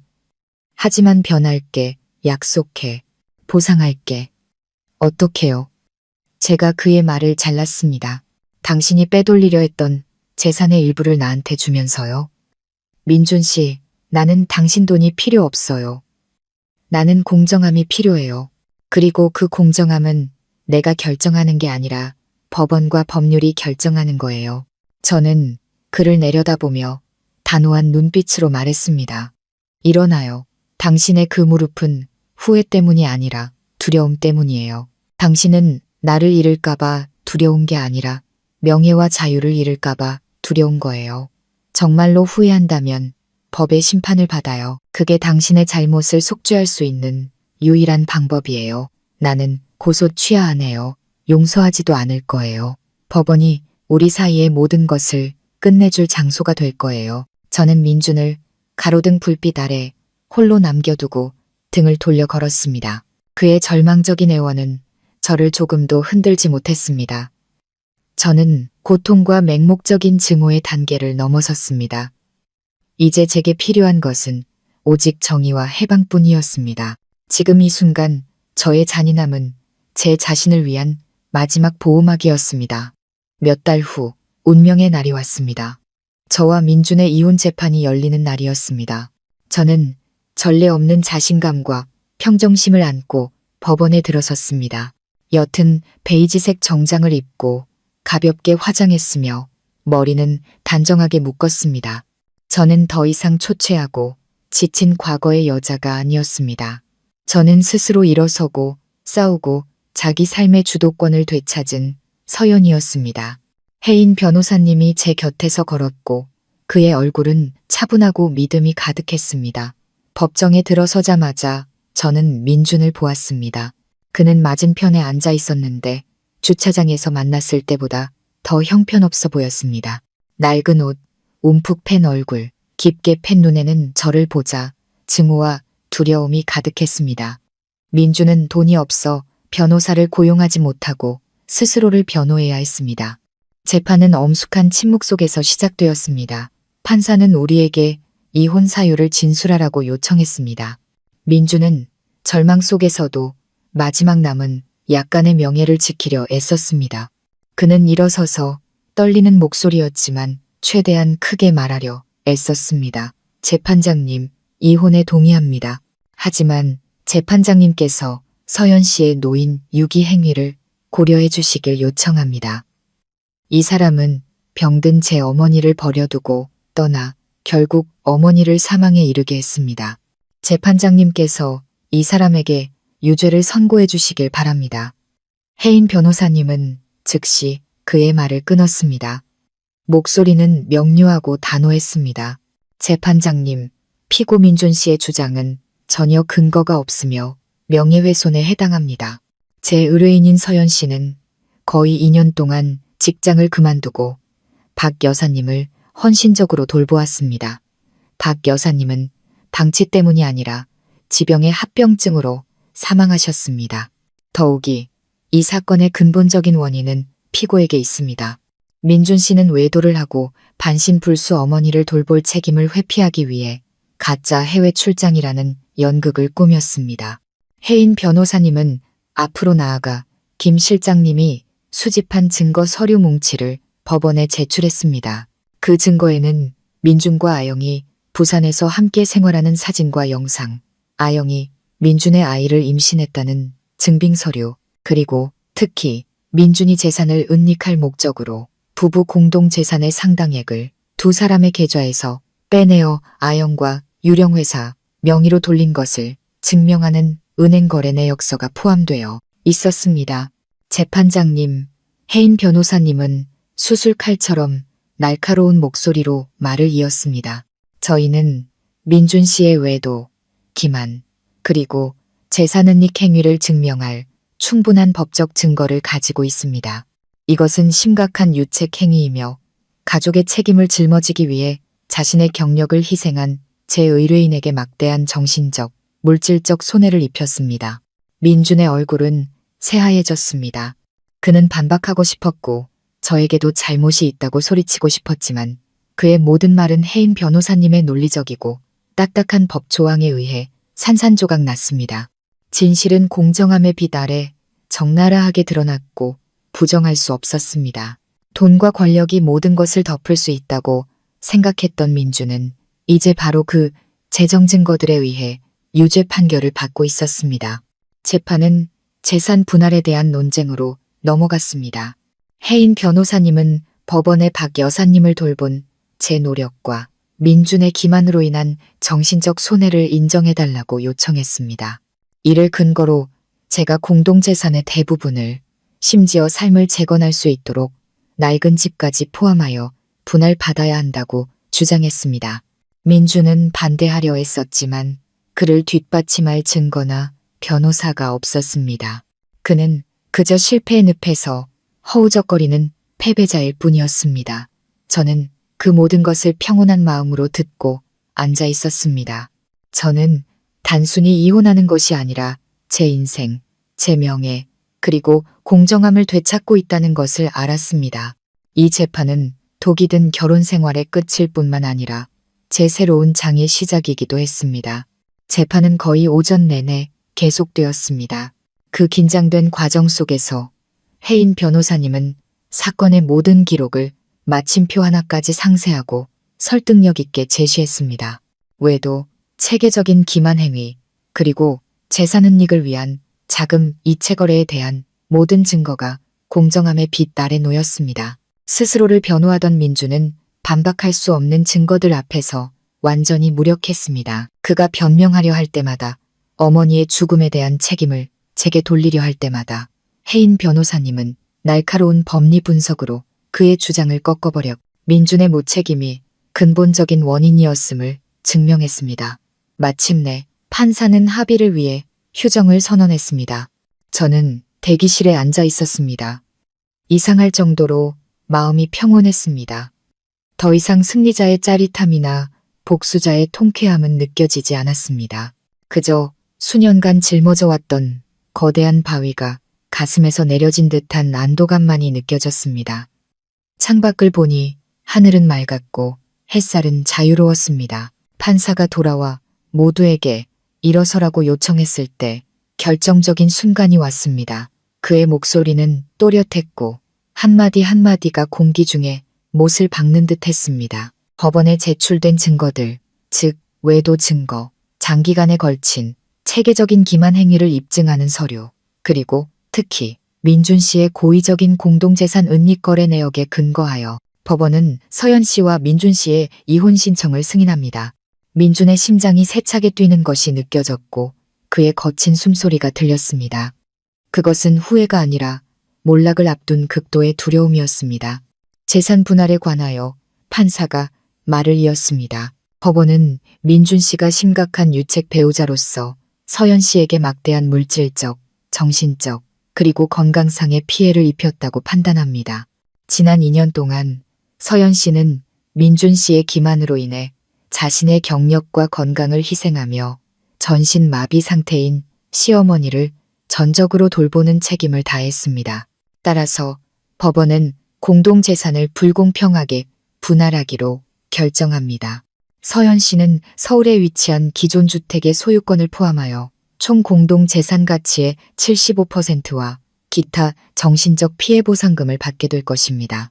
민준 씨는 모든 채무와 의무를 이행한 후 남은 재산 가치의 25%를 받게 될 것입니다. 이 판결은 그 무엇보다 강력한 타격이었습니다. 민준은 이혼이라는 명분 외에 거의 모든 것을 잃었습니다. 그는 의자에 주저앉아 자신의 귀를 믿을 수 없다는 듯 했습니다. 그는 소리치며 반대했지만 모든 목소리는 판사의 의사봉 소리에 묻혔습니다. 하지만 이게 전부가 아닙니다. 판사가 엄숙하게 민준을 쳐다보았습니다. 법원은 재산 은닉 과정에서 민준 씨가 유령 회사를 설립하고 자금 출처를 숨기는 등 형사 범죄의 혐의가 있는 수법을 사용했다고 판단합니다. 법원은 서연 씨에 대한 재산 분할 의무를 회피하기 위한 재산 은닉 행위와 관련된 서류 및 증거들을 수사기관으로 이관하여 법률에 따라 형사 책임 추궁 여부를 검토하도록 할 것입니다. 민준 씨, 당신은 공식적인 수사를 받게 될 것입니다. 형사 처벌이라는 두 단어를 듣자 민준은 완전히 무너졌습니다. 그는 더 이상 소리치지 못하고 희미한 신음소리만 낼 뿐이었습니다. 그가 모든 것을 걸고 지키려 했던 명예는 이제 가장 공개적이고 고통스러운 방식으로 박탈당했습니다. 그는 어머니를 잃었고 아내를 잃었고 명예를 잃었고 이제 자유를 잃을 위기에 처했습니다. 정의는 철저하고 가차없이 실현되었습니다. 저는 민준을 바라보았습니다. 증오는 없었고 오직 공허함과 거짓의 토대 위에 삶을 세우려는 자에게 주어지는 쓰디쓴 교훈만이 보였습니다. 재판 후 민준의 인생은 공식적으로 끝없는 나락으로 떨어졌습니다. 법원의 판결은 그의 권력, 돈, 그리고 명예를 앗아갔습니다. 사업 파트너들은 즉시 등을 돌렸고 성공한 대표라는 명성은 사라졌습니다. 그 자리에는 사기꾼, 재산은 닉범, 그리고 불륜남이라는 꼬리표가 붙었습니다. 빚이 쏟아지기 시작했고 남은 25%에 얼마 안 되는 재산으로는 모든 것을 감당할 수 없었습니다. 민주는 파산 선고를 받았습니다. 그는 아무도 없는, 친구도 없는 허름한 여인 속에서 살게 되었습니다. 심각한 우울증이 그의 영혼을 갉아먹기 시작했습니다. 어머니의 죽음에 대한 죄책감, 애인의 배신, 그리고 모든 것을 잃었다는 상실감은 그에게서 탈출구를 빼앗았습니다. 그는 술에 의지하기 시작했고 건강은 급격히 나빠졌습니다. 저는 혜인 변호사님과 김 실장님을 통해 민준의 소식을 들었습니다. 그들은 판결 집행과 수사기관으로의 서류 이관 절차를 위해 그를 계속 주시해야 했습니다. 김 실장님은 민준이 몹시 수척해졌고 반쯤 정신이 나간 상태로 살고 있다고 했습니다. 그는 간질환과 심각한 신경쇠약에 시달리고 있었습니다. 무책임의 대가는 재산을 넘어 그의 생명까지 위협하고 있었습니다. 가장 비참한 것은 민준의 고독이었습니다. 유일한 가족이었던 어머니는 돌아가셨고 애인아영은 그의 아이를 데리고 말 한마디 없이 떠났습니다. 옛 친구들은 모두 그를 피했습니다. 그는 스스로 창살 없는 감옥을 만들었고 그 안에서 매일 자신의 거짓되고 비겁한 자아와 마주해야 했습니다. 그 고독은 어떤 형사 처벌보다도 더 무서운 것이었습니다.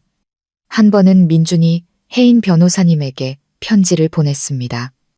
혜인 변호사님은 그것을 제게 전달해 주었습니다. 저는 편지를 열어 읽었습니다. 오탈자로 가득한 서툰 글씨였지만 그가 이제껏 보여준 것 중 가장 진심 어린 후회가 담겨 있었습니다. 그는 돈 때문에 사과하는 것이 아니라 저를 그림자로 만들었던 것에 대해 사과했습니다. 아들로서의 도리를 다하지 못해 어머니를 고독 속에서 죽게 한 것에 대해 사과했습니다. 서연아, 그는 썼습니다. 나는 모든 것을 잃었고 이제 더 이상 잃을 것도 없어. 걱정하지 마. 내가 스스로 대가를 치를게. 내 진짜 모습을 보게 해줘서 고마워. 행복하길 바라. 편지를 다 읽고 저는 그것을 여러 조각으로 찢어버렸습니다. 저는 더 이상 그에게 화가 나지도 그 사과가 필요하지도 않았습니다. 다만 동정심, 스스로 인생을 파괴한 한 남자에 대한 희미한 동정심만이 느껴졌습니다. 저는 민준이 대가를 치렀다는 것을 알았습니다. 그는 공식적으로 제 인생에서 지워졌고 더 이상 짐도 고통도 아니었습니다. 저는 혜인 변호사님에게 민준에 대한 형사 처벌을 끝까지 밀어붙이지 말아달라고 요청했습니다. 제 목적은 그를 감옥에 보내는 것이 아니라 공정함을 되찾고 제 자신을 해방시키는 것이었습니다. 저는 이미 그것을 이루었습니다. 민준의 몰락과 병이 가장 큰 형벌이었습니다. 법원의 판결로 저는 공식적으로 낡은 집의 합법적인 소유주가 되었습니다. 이것은 제가 되찾은 가장 큰 자산이었습니다. 물질적 가치뿐만 아니라 공정함과 제 승리의 상징이었습니다. 하지만 저는 더 이상 그 집에 살 수 없었습니다. 그 집은 양냄새, 박 여사님의 까다로움, 그리고 민준의 거짓말로 가득 차 있었습니다. 제 인생에서 가장 깊은 상처의 현장이었습니다. 저는 즉시 그 집을 팔기로 결정했습니다. 혜인 변호사님과 함께 매각에 필요한 법적 절차를 진행했습니다. 단 몇 주 만에 집은 새 주인을 찾았습니다. 집을 판 돈은 박 여사님을 돌보며 발생했던 모든 빚과 법적 비용을 완전히 해결하는 데 도움이 되었습니다. 모든 것을 제하고 나니 재정 걱정 없이 새로운 삶을 시작하기에 충분한 꽤 큰 돈이 제 손에 남았습니다. 저는 과거와 저를 잇는 마지막 다리를 불태웠습니다. 돈, 자유, 그리고 경제적 독립은 제게 힘과 자신감을 가져다 주었습니다. 저는 더 작지만 햇살이 가득하고 희망이 넘치는 새 아파트로 이사했습니다. 저는 더 이상 민준의 아내도 시가의 그림자도 아니었습니다. 저는 완전히 자립한 여성, 서연이었습니다. 저는 제 열정이었던 디자인으로 돌아갔습니다. 전문 직업 학교에 등록하여 인테리어와 그래픽 디자인을 집중적으로 공부했습니다. 이 일은 생계를 위한 직업일 뿐만 아니라 정신적인 치유법이기도 했습니다. 그림 하나하나, 공간의 배치 하나하나가 제 삶, 영혼, 그리고 세계관을 재건하는 방식이었습니다. 저는 제 자신을 더 사랑하는 법, 제 건강과 몸, 그리고 마음을 돌보는 법을 배웠습니다. 혜인 변호사님과 김 실장님을 제외하고는 과거의 모든 사람들과 완전히 연락을 끊었습니다. 그들은 더 이상 변호사와 탐정이 아니라 제 재탄생의 모든 과정을 지켜본 친구가 되었습니다. 저는 재탄생이 마법이 아니라 용기와 싸우려는 결단력이 필요한 고된 과정이라는 것을 깨달았습니다. 저는 남을 기쁘게 하기 위해, 제 선함을 증명하기 위해 사는 것이 아니라 제 자신을 위해 사는 법을 배웠습니다. 저는 맹목적인 희생의 덫에서 벗어났고 젊고 활기차고 열망으로 가득 찼던 과거의 서연을 되찾았습니다. 저는 더 이상 사랑을 찾지도 복수를 갈망하지도 않았습니다. 오직 평온함과 자기 개발만을 추구했습니다. 행복의 문은 제가 제 두 발로 완전히 굳건히 섰을 때만 열린다는 것을 알았습니다. 과거에서 완전히 벗어났지만 제 마음속에는 여전히 작은 응어리가 남아 있었습니다. 바로 박 여사님의 죽음이었습니다. 제가 직접적인 잘못이 없다는 것을 알았지만 저는 여전히 어머님께 사죄의 마음, 속죄의 행동을 빚지고 있다고 느꼈습니다. 어머님은 비록 까다로우셨지만 결국 기만의 피해자였습니다. 저는 공동재산의 일부를 사용하여 작은 자선 기금을 설립하기로 결정했습니다. 저는 이 기금을 박 여사님 사랑 나눔 기금이라고 이름 지었습니다. 기금의 목적은 서울에서 가족의 세심한 돌봄을 받지 못하는 독거노인이나 병든 어르신들을 물질적, 정신적으로 지원하는 것이었습니다. 저는 이 기금을 널리 알리지 않고 몇몇 신뢰할 수 있는 사회단체와 조용히 협력했습니다. 이 일은 명성을 얻기 위함이 아니라 제 영혼의 평화를 위한 것이었습니다. 저는 박 여사님의 죽음이 무의미하지 않고 다른 어르신들을 위해 무언가 인간적이고 좋은 일을 하는 동기가 되기를 바랐습니다. 기금 출범식에서 저는 자원봉사자들 앞에서 이렇게 말했습니다. 이 기금은 큰 상실과 깊은 후회로부터 시작되었습니다. 저는 이 돈을 버림받은 어르신들, 가장 헌신적인 돌봄이 필요한 분들을 위해 쓰고 싶습니다. 이것이 제가 과거에 사죄하는 방식이며 이 세상에 여전히 인간애와 정이 존재한다고 믿는 방식입니다. 이 행동은 제 과거 결혼 생활에 대한 마지막 마침표였습니다. 기만으로 얻은 재산을 나눔으로 바꿈으로써 저는 그 돈을 그리고 제 영혼을 완전히 정화했습니다. 저는 더 이상 피해자가 아니었습니다. 저는 희망을 만드는 사람이 되었습니다. 제 새로운 삶은 바쁘고 의미 있게 흘러갔습니다. 학교에 가고 일하고 자선활동에 참여했습니다. 민준이나 아영 혹은 잃어버린 것들에 대해 생각할 시간이 없었습니다. 저는 오직 제가 쌓아 올리고 있는 것들에만 집중했습니다. 경제적 독립과 정신적 자립은 그 비극으로부터 제가 얻은 가장 큰 두 가지 선물이었습니다. 저는 행복이 기댈 남자를 찾는 것이 아니라 자기 자신을 가장 튼튼한 버팀목으로 만드는 것이라는 것을 배웠습니다. 시간이 흘러 제 마음의 상처는 완전히 아물었습니다. 저는 새로운 장, 새로운 관계를 받아들일 준비가 되었습니다.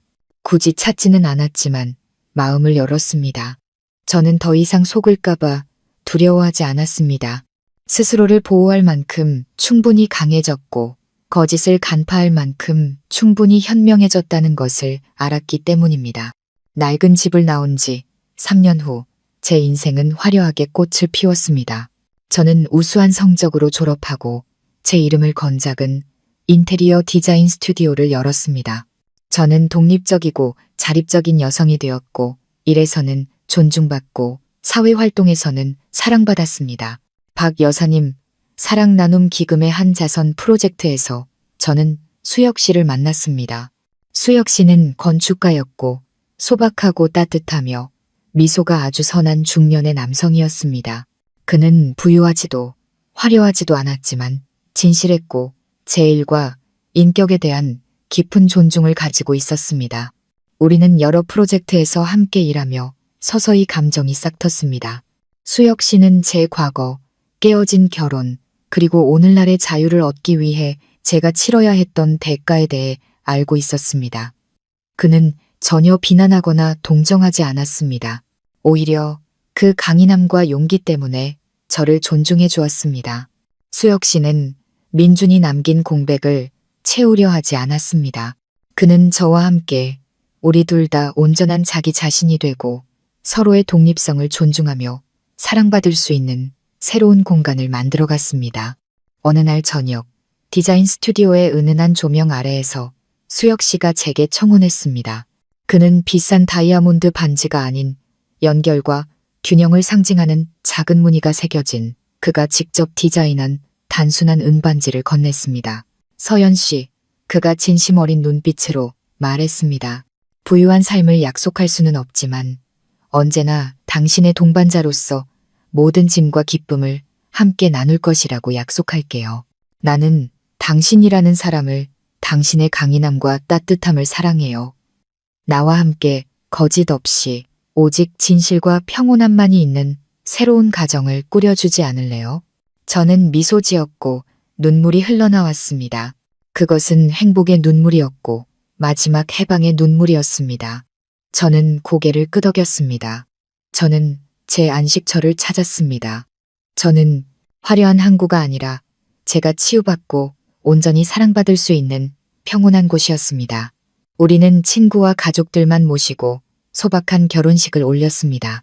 제 인생은 과거의 문을 닫고 찬란한 새 장을 열었습니다. 민준에 대해서는 그가 재정비리로 집행유예를 선고받았다고 들었습니다. 그는 고독하고 병든 채 명예를 완전히 잃고 살고 있다고 했습니다. 그가 치러야 할 대가는 너무나 컸지만 그것이 바로 공정함이었습니다. 헌신적인 아내였지만 배신당하고 이용당했던 서연은 용감하게 진실을 마주하고 법을 이용해 공정함과 재산 그리고 명예를 되찾았습니다. 그녀는 완전히 재탄생하여 자립적이고 독립적인 여성이 되었고 마침내 진실한 남자 곁에서 완전한 행복을 찾았습니다. 민주는 어머니, 아내, 명성, 재산, 그리고 건강까지 모든 것을 잃는 대가를 치러야 했습니다.